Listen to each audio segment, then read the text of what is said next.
Nama saya Megawati Sinaga. Saya dari kelas TK 6C, Program Studi Teknik Telekomunikasi, jurusan Teknik Elektro, Politeknik Negeri Medan. Di sini saya akan menjelaskan tentang Virtual Workplace dan Location Based Service atau LBS. Yang pertama saya jelaskan adalah tentang Virtual Workplace.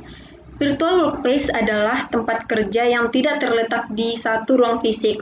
Sebaliknya, beberapa tempat kerja terhubung secara teknologi melalui internet tanpa memperhatikan batas geografis.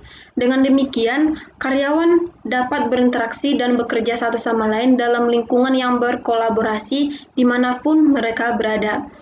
Virtual Workplace mengurangi biaya yang tidak perlu dengan mengintegrasikan proses teknologi dan proses online.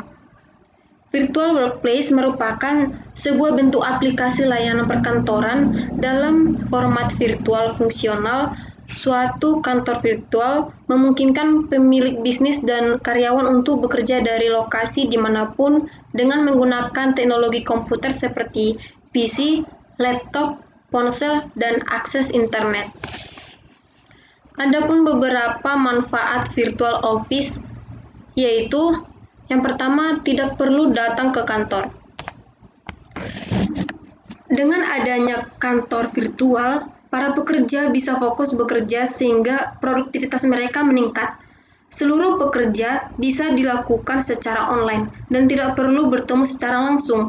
Fungsi pengawasan dari atasan tetap bisa dilakukan dengan melihat hasil kerja dari timnya. Produktivitas kinerja dan target yang ingin dicapai tentu tetap terjamin walau tidak bertemu di kantor. Yang kedua adalah karyawan lebih mudah aktif. Dari hasil penelitian menemukan bahwa duduk di meja selama lebih dari 11 jam sehari meningkatkan risiko kematian. Peningkatannya bahkan hingga 40% jika hal tersebut dilakukan selama 3 tahun. Hal tersebut menjadi salah satu dampak buruk akibat keterbatasan waktu untuk melakukan rutinitas lain. Mereka yang bekerja secara virtual dengan layanan virtual office biasanya bisa menyempatkan diri untuk olahraga. Pekerjaan yang dilakukan dari jarak jauh membuat mereka memiliki banyak waktu untuk kegiatan menyehatkan tersebut. Yang ketiga adalah waktu yang fleksibel. Waktu yang fleksibel. Hal ini dikarenakan waktu yang fleksibel membuat kita bisa produktif dengan pekerjaan kantor dan pekerjaan rumah, seperti berkumpul bersama keluarga, berolahraga, dan masih banyak lagi. Manfaat berikutnya adalah biaya overhead yang sedikit. Dan yang terakhir adalah meningkatkan produktivitas. Walau bekerja secara virtual, kita bisa menetapkan rancangan dan capaian kerja. Tujuannya tentu untuk memudahkan fungsi kita dalam mengawasi serta mengevaluasi kerja tim. Hal ini tentu bisa berpengaruh juga pada kinerja dan produktivitas kita. Tanpa bertemu sekalipun, tanpa bertemu secara langsung, kita tidak menjadi sebuah masalah yang krusial. Kinerja dan produktivitas bisa kita awasi dengan membuat target-target yang ingin kita capai. Selanjutnya adalah layanan komunikasi kantor virtual. Yang pertama, resepsionis jarak jauh. Sebuah tim pekerja kantor virtual bekerja menggunakan teknologi telepon integrasi dengan perangkat lunak komputer untuk menggantikan resepsionis tradisional. Yang kedua, gedung kantor virtual.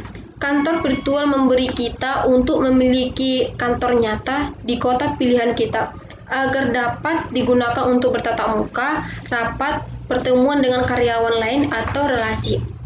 Yang ketiga adalah layanan jawab atau call center.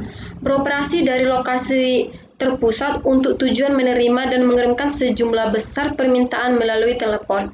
Layanan telepon kantor virtual menjembatani kesenjangan antara Anda dan klien.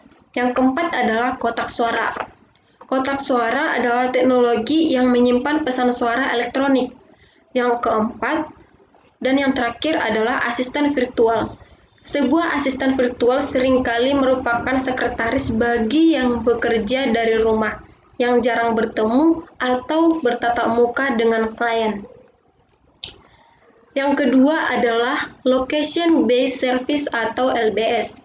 Location Based Service atau LBS, layanan berbasis lokasi atau lebih dikenal dengan Location Based Service, istilah umum yang digunakan untuk menggambarkan teknologi yang digunakan untuk menemukan lokasi perangkat yang kita gunakan. Aplikasi ini dikembangkan untuk informasi lokasi kemacetan, cuaca, dan lain-lain. Kemajuan teknologi wireless broadband dan komputasi bergerak terus mendorong kemajuan aplikasi mobile yang bermanfaat. Salah satunya adalah aplikasi LBS ini. Dengan aplikasi LBS, maka kita akan mendapatkan informasi data kemacetan, demonstrasi, banjir, atau kecelakaan yang dapat menyebabkan kemacetan panjang.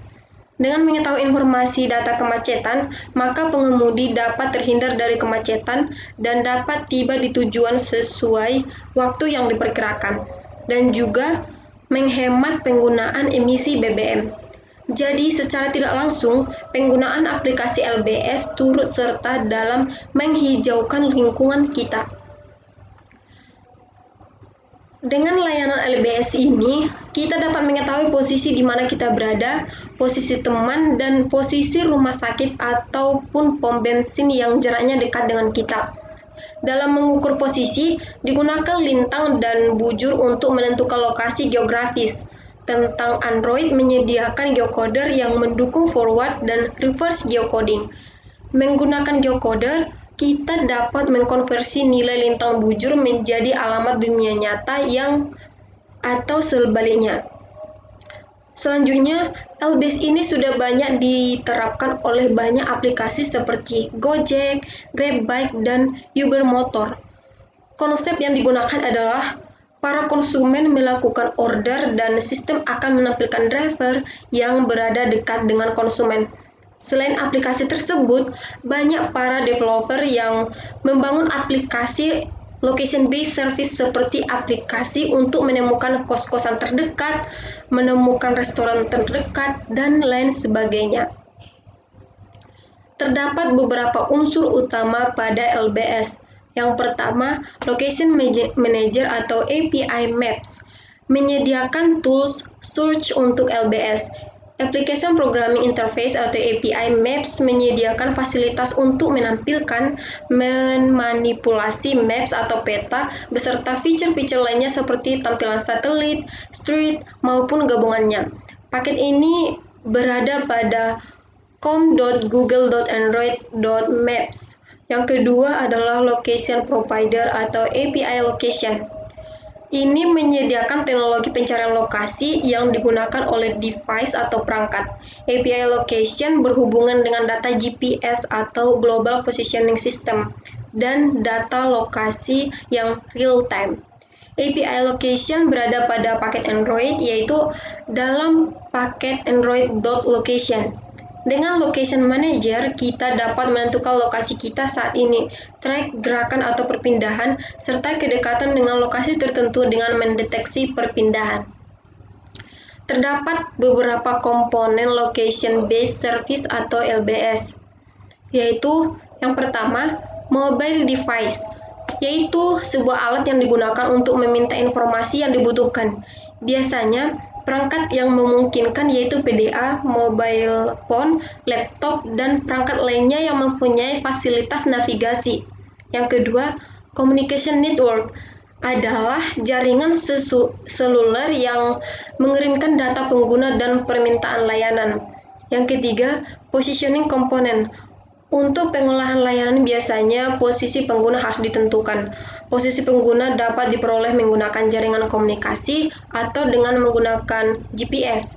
Selain GPS, media mengambil posisi bisa ditentukan oleh cell tower dan kombinasi antara GPS dan cell tower atau AGPS. Yang keempat, Service and Application Provider adalah penyedia layanan pengguna seluler yang bertanggung jawab untuk memproses layanan. Provider melakukan proses komputasi seperti menemukan rute perjalanan, informasi tempat terdekat, mencari ke database eksternal seperti Yellow Page atau Google API untuk menghasilkan informasi yang dibutuhkan oleh pengguna. Selanjutnya adalah data and content provider, yaitu penyedia layanan informasi data yang dapat diminta oleh pengguna. Penyedia layanan tidak selalu menyimpan seluruh data dan informasi yang diolahnya, karena bisa jadi berbagai macam data dan informasi yang diolah tersebut berasal dari pengembang atau pihak ketiga yang memang memiliki otoritas untuk menyimpannya. Selanjutnya adalah penyedia layanan LBS. Yang pertama, Sprint Navigation. Menyediakan layanan canggih yaitu memberikan panduan suara untuk para pengemudi kendaraan yang butuh petunjuk jalan dan arah beserta peta pergerakan yang berbasis 3 dimensi.